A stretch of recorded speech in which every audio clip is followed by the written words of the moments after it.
Bismillahirrahmanirrahim. Assalamualaikum warahmatullahi wabarakatuh. Saya akan memberikan kuliah asinkronus tentang bagaimana peran dari makronutrien pada metabolic disorder atau pada kelainan metabolisme. Susahnya kalau misalnya asinkronus seperti ini adalah uh, diskusi tidak bisa berjalan ya tentunya. Jadi mau tidak mau nanti mungkin sifat diskusinya adalah diarahkan ke penugasan mungkin ya. Makronutrien seperti yang kita tahu terdiri atas karbohidrat, protein, dan lemak yang berperan penting dalam mendukung berbagai fungsi fisiologis dari tubuh. Metabolisme makronutrien yang teratur akan memastikan pasokan energi yang stabil dan mendukung berbagai proses biosintesis. Namun, adanya ketidakseimbangan dalam konsumsi atau metabolisme makronutrien dapat menyebabkan berbagai kelainan metabolisme. Misalnya seperti diabetes, kemudian PKU ya, kemudian kelainan pada lipid storage disorder. Penelitian terbaru ini menunjukkan bahwa epigenetik, mutasi enzim dan juga jalur sinyal molekuler juga berkontribusi ternyata terhadap ketidakseimbangan dalam metabolisme makronutrien. Perubahan ekspresi gen misalnya akibat faktor epigenetik seperti metilasi DNA atau modifikasi histon itu dapat mempengaruhi bagaimana cara tubuh mengolah nutrisi, kemudian beradaptasi terhadap perubahan pola makan serta kondisi lingkungan. Nah, homeostasis metabolik ini memastikan keseimbangan energi dan biosintesis dalam sel melalui regulasi genetik dan juga enzimatik yang sangat kompleks. Gangguan dalam metabolisme makronutrien dapat menyebabkan kondisi-kondisi yang saya sebutkan tadi. Nah, yang pertama adalah regulasi genetik dalam homeostasis metabolik. Contohnya misalnya gen-gen yang mengkode enzim dan molekul sinyal yang mengatur metabolisme. Contohnya aja seperti PPARs ya. PPARs itu adalah suatu regulator transkripsi ya, peroksisom proliferator activated receptor. Kemudian ada juga SRIBP, steroregulatory element binding protein. Ada lagi FOXO namanya ya, dia mereka mengontrol ekspresi gen sesuai dengan kebutuhan. Nah, modifikasi epigenetik dan RNA non-coding juga memang berperan dalam adaptasi metabolik. Studi terbaru menekankan peran epigenetik, kemudian mutasi enzim dan jalur sinyal molekuler dalam mengatur keseimbangan metabolik. Nah, kemudian ada yang namanya regulasi enzim dalam homeostasis metabolisme. Enzim mengkontrol banyak enzim yang akan mengkontrol reaksi metabolik ya, baik dengan regulasi allosterik, modifikasi kovalen ataupun dengan regulasi umpan balik. Contohnya misalnya MPK dan mTOR yang berperan dalam keseimbangan homeostasis ya antara jalur katabolik dan anabolik.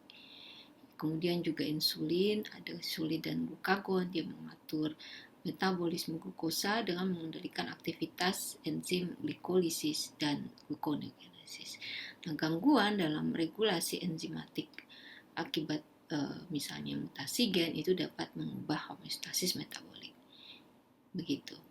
Nah, selanjutnya adalah bagaimana sih peranan makronutrien ya. Nah, makronutrien yang pertama adalah karbohidrat. Karbohidrat adalah makronutrien esensial yang berfungsi sebagai sumber energi utama untuk fungsi seluler. Si karbohidrat ini di metabolisme ini sudah sepertinya udah dipelajari lah ya di S1. Jadi metabolisme melalui glikolisis, kemudian siklus TCA ya, kemudian fosforilasi oksidatif yang ini akan menghasilkan ATP begitu. Nah, Karbohidrat juga nanti berperan tentunya dalam penyimpanan energi ya. Misalnya dalam bentuk glikogen, kemudian juga terlibat tentunya dalam berbagai jalur ya yang menjaga si homeostasis glukosa energi ini terjaga gitu ya. Nah, gangguan dalam metabolisme karbohidrat akibat banyak hal seperti misalnya mutasi gen, kemudian kekurangan enzim atau mungkin disfungsi ya, misalnya pada disfungsi insulin itu dapat menyebabkan gangguan metabolik yang berdampak signifikan pada kesehatan. Nah, gangguan-gangguan ini dapat muncul misalnya seperti terjadi hipoglikemi, hiperglikemi, kemudian juga bisa terjadi disfungsi organ dan juga kelainan perkembangan. Sebentar, ini gangguan metabolisme ya. Kemudian ini adalah salah satu contoh tentang konsumsi fruktosa ya. Pada jadi sifat fruktosa ini mempunyai sifat prolipogenik ya. Sebenarnya yang membuat si fruktosa ini lebih merugikan sebenarnya untuk kesehatan metabolik dibandingkan dengan karbohidrat lainnya. Nah, kalau kita lihat sekitar 50-75% misalnya kita mengkonsumsi fruktosa ya. Fruktosa yang diserap oleh usus itu akan dimetabolisme di hati. Jadi sekitar 50-75%, berapa tuh? 50% ya. Setengah sampai 3/4 itu akan dimetabolisme di hati. Nah, setelah dia masuk ke hati, ini salah satu contoh ya, contoh diagram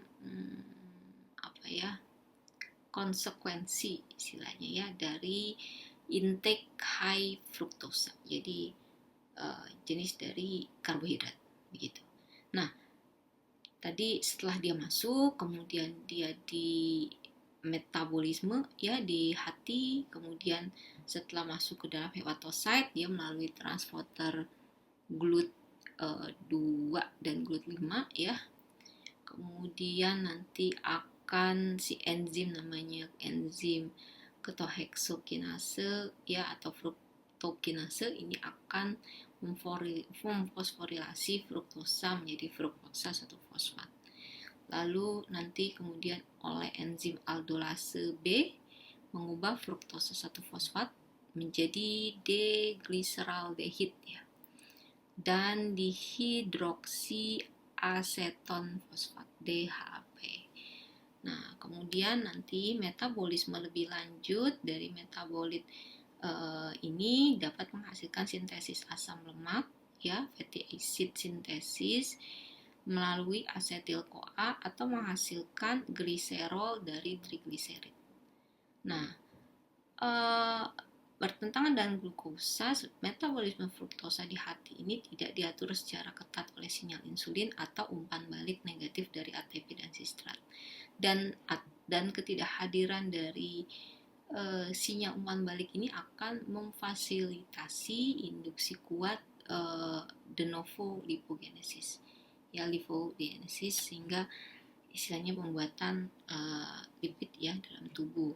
Nah, perbandingan induksi dari de novo lipogenesis oleh asupan glukosa tinggi vs fruktosa ini ada penelitian selama 6 hari pada manusia menunjukkan bahwa induksi DNL itu de novo lipogenesis itu sebesar 2% dengan glukosa dan sangat tinggi oleh fruktosa sekitar 10%. Ya, jadi lebih tinggi de novo lipogenesis pada pemberian fruktosa. Ya.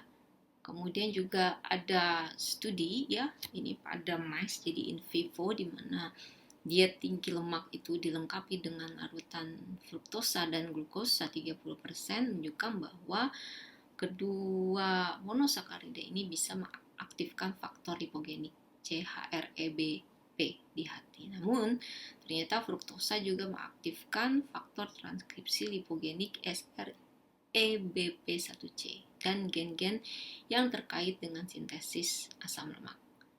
Nah, glukosa mengaktifkan CHR-EBP yang menyebabkan peningkatan glikolisis dan sintesis asam lemak. Gitu. Kemudian aktivasi domain elemen dari GRACE namanya ya, dan CHR-EBP oleh metabolit glukosa menyebabkan peningkatan CHR-EBP pada respon karbohidrat. Begitu. Yang terdapat pada promotor gen DNL seperti FAS. Ini ACC dan ACD1 ya. Ini pada penelitian referensi lainnya. Nah, sehingga hiperglikemia yang diinduksi oleh fruktosa dan peningkatan sinyal insulin yang dihasilkan meningkatkan ekspresi gen de novo lipogenesis tadi dengan mengaktifkan CRS REBP1C di hati. Begitu. Nah, hal ini tentunya menyebabkan ya si deposisi itu ya, terjadi ektopik lipid deposisi, kemudian juga akan menyebabkan terjadinya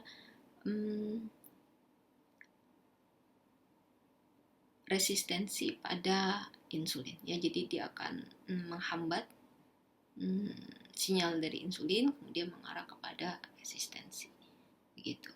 Nah, ini juga nanti akan menyebabkan terjadinya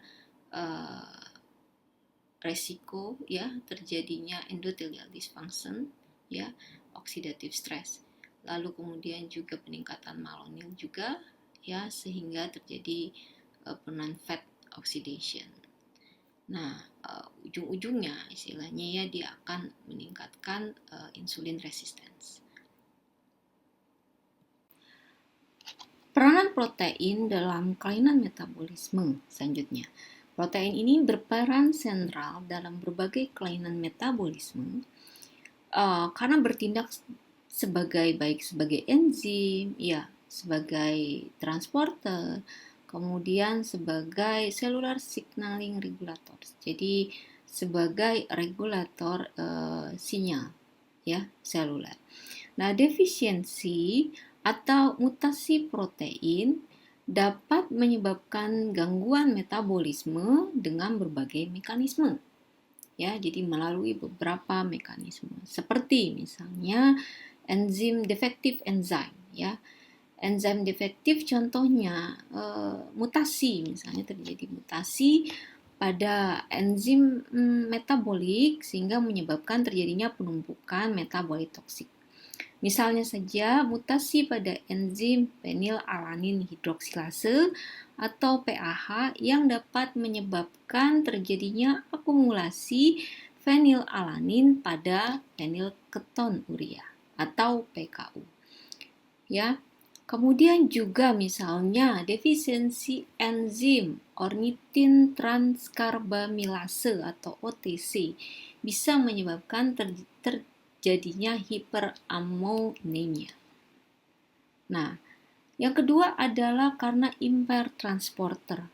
Jadi karena ada gangguan atau transporternya terganggu atau rusak. Contohnya saja mutasi pada protein transporter dapat mengganggu penyerapan atau ekskresi asam amino atau metabolit. Contoh, misalnya mutasi transporter citrulline menyebabkan terjadinya citrulinemia. Gangguan ini berhubungan dengan siklus urea. Kemudian yang ketiga adanya toxic protein agregat atau protein agregat yang sifatnya toksik. Akumulasi protein ya, yang disebut kalau salah lipat gitu ya, dapat menyebabkan terjadinya neurodegenerasi. Contohnya saja protein Huntington pada penyakit Huntington atau beta amiloid pada penyakit Alzheimer, sehingga menyebabkan terjadinya kerusakan syaraf. Yang selanjutnya adalah disfungsi pensinyalan seluler atau cell signaling dysfunction. Kelainan protein dalam jalur pensinyalan ini dapat menyebabkan gangguan regulasi metabolisme seperti resistensi insulin, yang menyebabkan terjadinya diabetes mellitus tipe 1. Tipe 2.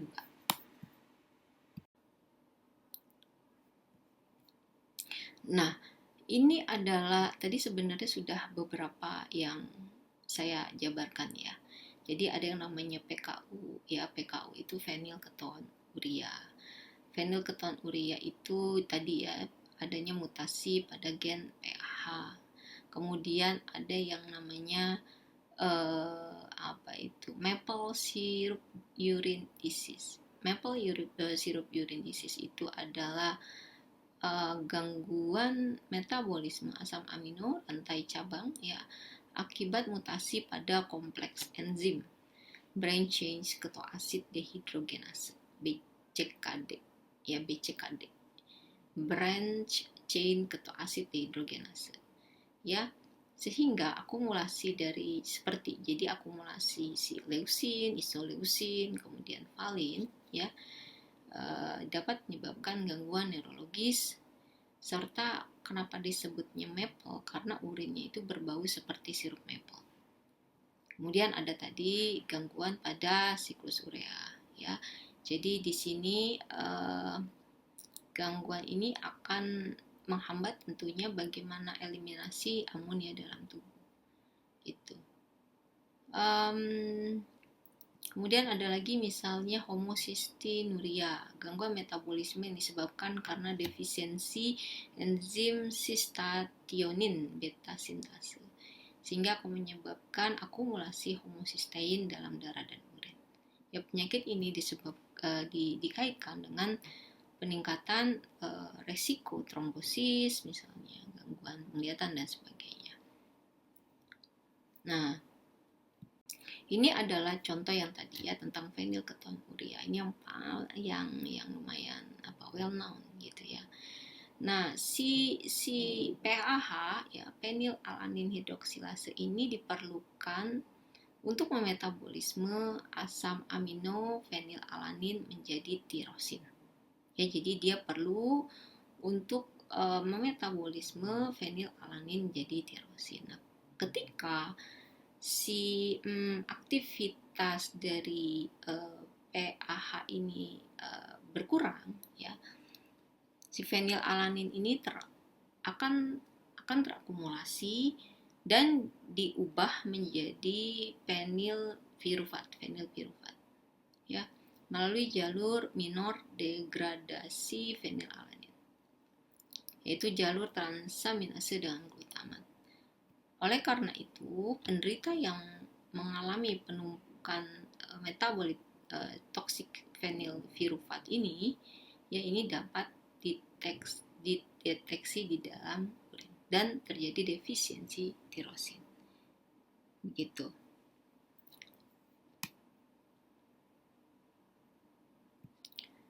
Oke, selanjutnya adalah lipid metabolism disorder.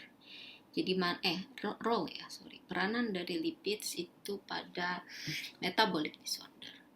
Ya, lipid ini seperti yang diketahui merupakan esensial biomolekul yang berperan sebagai energi ya, bisa di storage, kemudian juga dia berperan pada sel ya.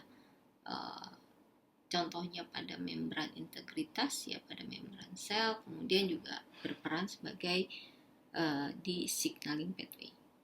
Nah, si lipid metabolism dysregulation adalah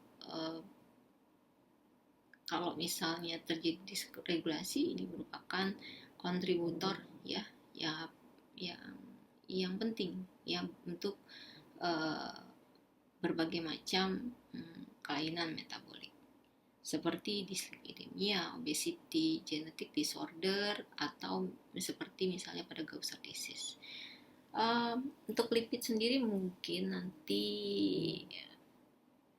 lipid tentang apa ini juga nanti akan mungkin dijelaskan di part NCD ya, non communicable disease.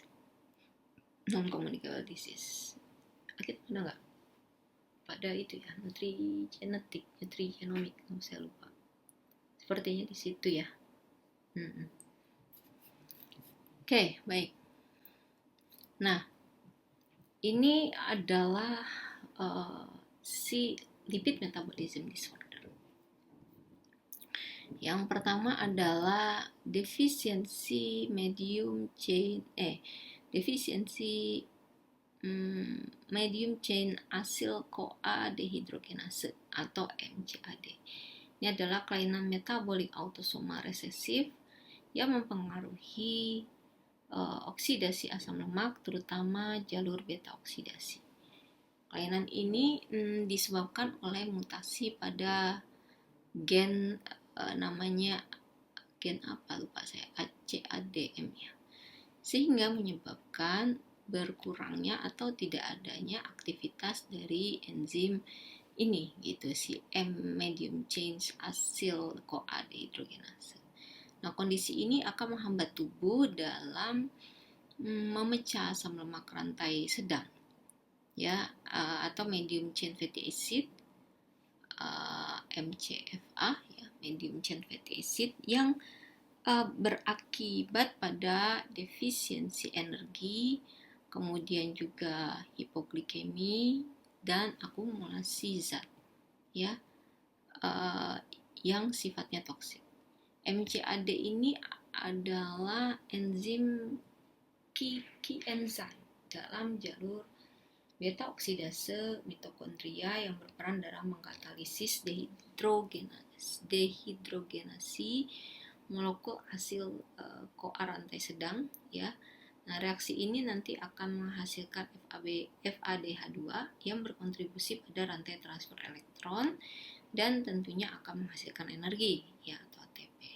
Ya, jadi kita tahu bahwa tahapan oksidasi beta oksidasi itu kan ada aktivasi asam lemak ya. Jadi asam lemak ini akan dikonversi menjadi asil CoA dalam sitoplasma, kemudian ditransport ke mitokondria, kemudian didegradasi, itu kan ya, si degradasi secara bertahap.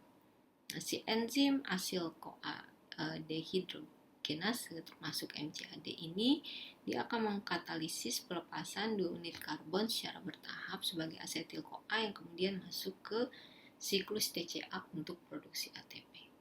Jadi ketika si MCAD tidak berfungsi dengan baik ya, asam lemak rantai sedang itu tidak dapat dioksidasi secara efisien, sehingga menyebabkan terjadinya akumulasi derivat dari asil CoA rantai sedang ya. Contohnya misalnya octanoyl CoA yang sifatnya toksik bagi sel. Kemudian juga terjadi penurunan produksi ATP yang menyebabkan terjadi defisit energi ya, terutama saat misalnya berpuasa dan gangguan ketogenesis. Jadi karena pasokan asetil CoA ini tidak mencukupi untuk sintesis tidak mencukupi untuk sintesis badan keton. Kemudian adanya hipoglikemia berat karena gluconeogenesis sangat berperan pada ATP dari oksidasi lemak. Ya, lalu gangguan penyimpanan sphingolipid ya, atau sphingolipid storage disorder. Ini misalnya akibat mutasi gen ya, GBA,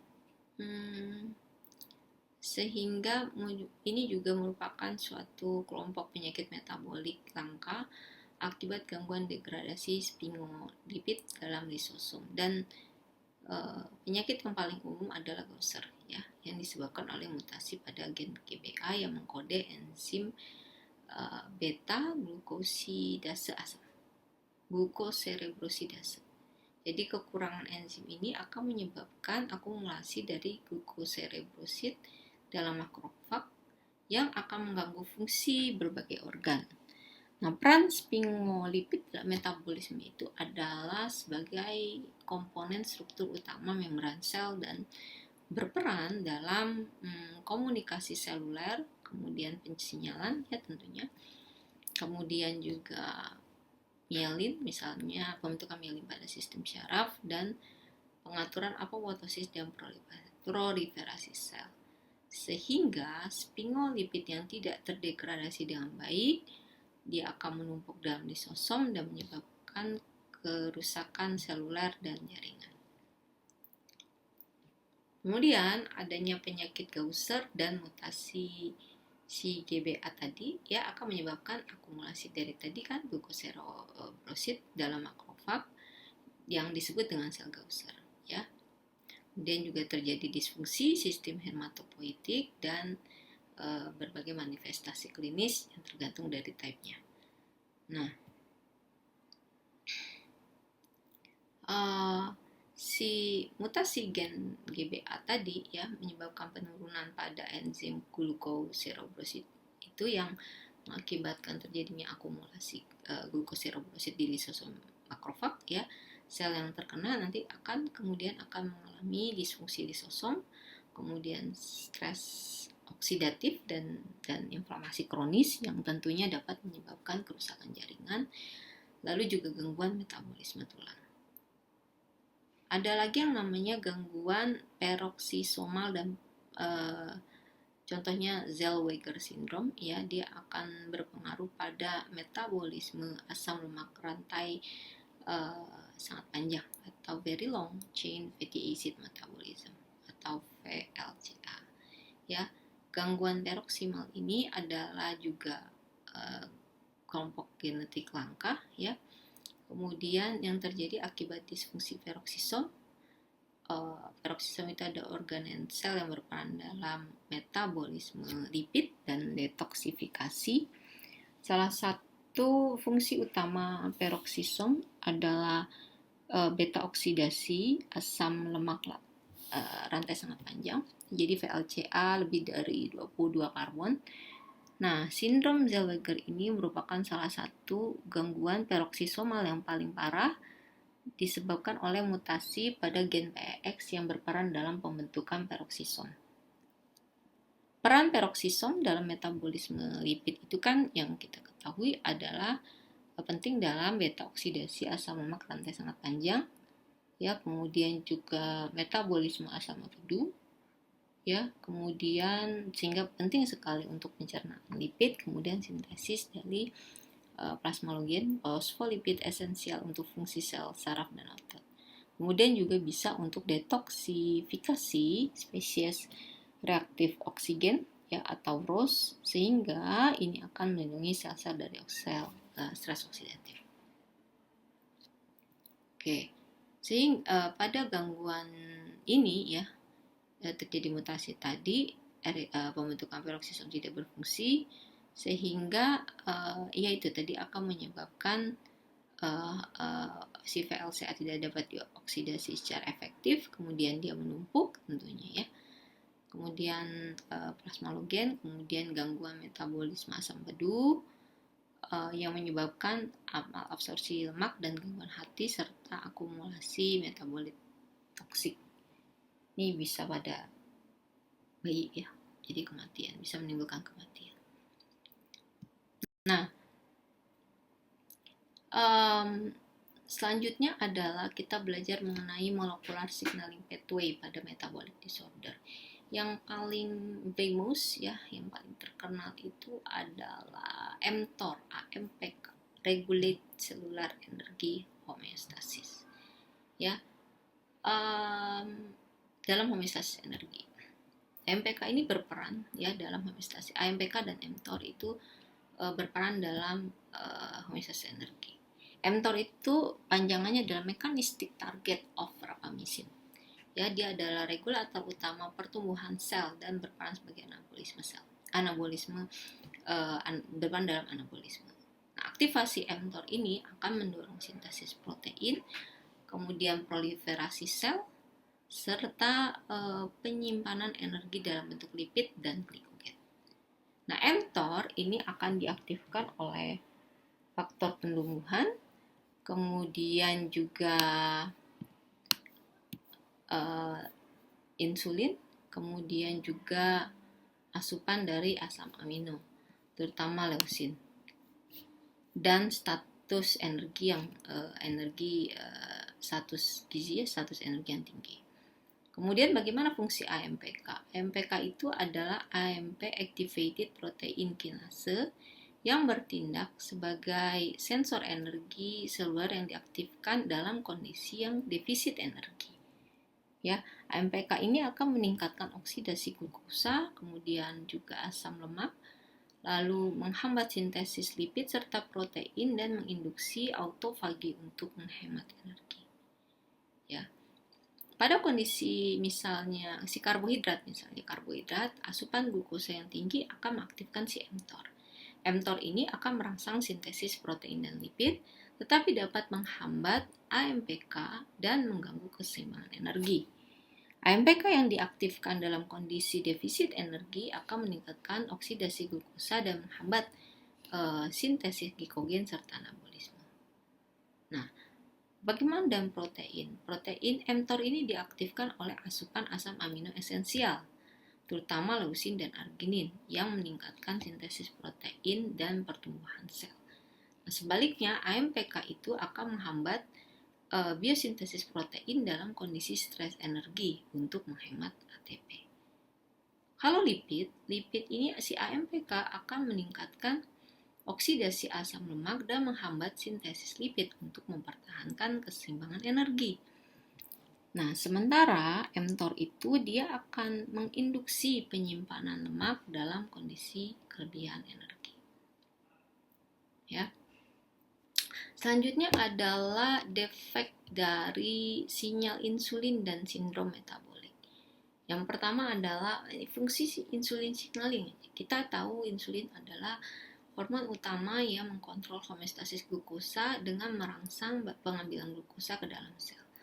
Melalui GLUT4, kemudian juga mengaktifkan sintesis glikogen dan menghambat gluconeogenesis di hati. Nah, jalur sinyal insulin ini akan melibatkan aktivasi reseptor ya, insulin reseptor, fosforilasi insulin reseptor substrat dan aktivasi jalur PI3K AKT. Kalau misalnya karbohidrat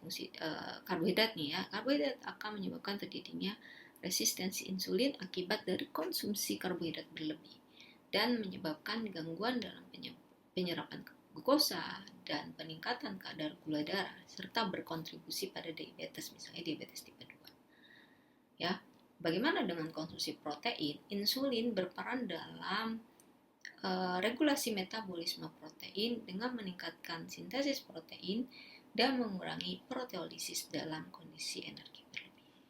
Nah, pada konsumsi lipid bagaimana? Si insulin akan mempromot penyimpanan lipid dengan mengaktifkan sintesis trigliserid dan menghambat lipolisis. Tetapi resistensi insulin dapat menyebabkan terjadinya lipotoksisitas dan peradangan sistemik. Nah, selanjutnya ada pada PPARs misalnya, peroxisome proliferator activated receptor. Influence si PPAR ini adalah faktor transkripsi yang mengatur proses mengatur metabolisme lipid, homeostasis energi, dan inflamasi. PPAR berperan dalam oksidasi asam lemak di hati dan meningkatkan metabolisme lipid dalam kondisi kelaparan. Tadi PPAR alfa. Kemudian PPAR gamma dia akan mengatur penyimpanan lemak ya dalam jaringan adiposa dan diferensiasi adiposit. Nah, gangguan pada jalur inilah yang dikaitkan dengan obesitas dan resistensi insulin. Ada PPAR beta berperan dalam homeostasis energi dan peningkatan oksidasi asam lemak dalam otot sehingga bagus buat biasanya jadi target potensial untuk terapi metabolik. Nah, pada kondisi konsumsi karbohidrat, PPAR gamma akan meningkatkan sensitivitas insulin dan mengatur metabolisme glukosa dengan meningkatkan ekspresi transporter glukosa dalam jaringan adipos dan protein dan otot.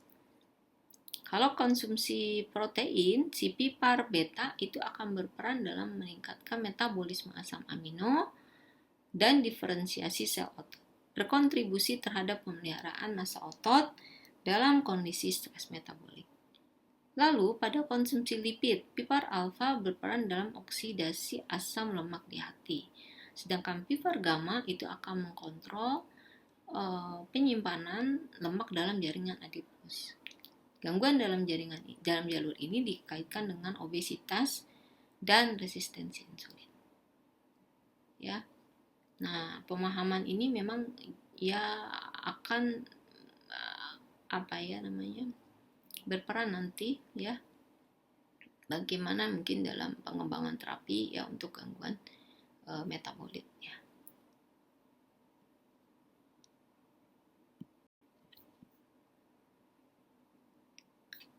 Ini adalah aktivasi jalur tadi ya, sudah sebenarnya AMPK, AMPK dan AMPK ya, mTOR-nya nggak ada di sini ya. Ada mTOR. Oke. Jadi aktivasi jalur AMPK dan homeostasis energi. Jadi pada saat terjadi stres energi ya, glucose starvation, hipoksia, si AMPK ini difosforilasi ya sebagai respon dari ADP per ATP ya, energi ya. Kemudian nanti pada bagian lainnya nanti ada yang namanya CAMKK ya. Apa tuh? Calmodulin dependent protein kinase 2 yang diaktifkan oleh kalsium intraselular dan transforming growth factor beta activate kinase ya. Nah, nanti dalam hal ini nanti APK diaktifkan, kemudian dapat menekan proses anabolik dan meningkatkan katabolisme untuk merestorasi keseimbangan energi. AMPK akan menekan jalur anabolik yang mengkonsumsi ATP dengan fosforilasi langsung dan penghambatan beberapa protein, yaitu tadi mTOR diantaranya ya. Kemudian juga asetil-CoA karboksilase, SRBP, HMG-CoA ya, reduktase, yang nanti akan masing-masing ini memainkan peranan penting dalam sintesis protein, asam lemak, sterol dan kolesterol. AMPK akan menyebabkan mencegah penyimpanan glikogen ya, kemudian juga merangsang jalur katabolik, kemudian juga ya melalui peningkatan penggunaan glukosa misalnya ya. Kemudian juga si AMPK itu akan meningkatkan aliran glukosa sepanjang jalur glikolisis dan sebagainya ya. AMPK juga bisa menginduksi autofagi juga. Ya, jadi ini adalah salah satu contoh interaksi antara AMPK dengan si mTOR ya. Ini bolehlah yang tadi ya, ini penjelasan dari gambar yang tadi. Conclusion nggak enaknya ya tadi asinkronus itu saya hanya mau ngomong sendiri, jadi mungkin agak cepat ya, jadi waktunya pemadat sebenarnya. Nanti silakan didengarkan kembali penjelasannya ya. Oke, baik. Untuk kesimpulan adalah makronutrien jelas krusial untuk metabolisme yang normal ataupun baik fungsi selular ya. Kemudian terjadi gangguan pada metabolisme baik karbohidrat, protein atau lemak itu dapat menyebabkan kelainan yang berat ya, dan penting untuk mengetahui bagaimana molekular aspek ini ya. Nanti ya kita baru belajar secara basicnya, ini penting untuk nanti diagnosis mungkin dan treatment dari metabolic disorder. Nah, sekarang penugasannya adalah masing-masing mangga diresume satu artikel ilmiah mengenai topik ini dan nanti tolong disubmit di kuliah, nanti saya masukkan di tentunya penugasan ya. Jadi ada penugasan. Perannya sebenarnya karena kita tidak diskusi sifatnya asinkronus, jadi mau tidak mau kamu menganalisis mengenai artikel ilmiah yang terkait dengan topik makronutrien dan kelainan metabolisme ya, agar kamu lebih ngerti gitu mengenai topik ini gitu ya. Dan ini referensinya ya, Silakan. Baik, kalau begitu saya akhiri ya. Alhamdulillahirobbilalamin. Assalamualaikum warahmatullahi wabarakatuh.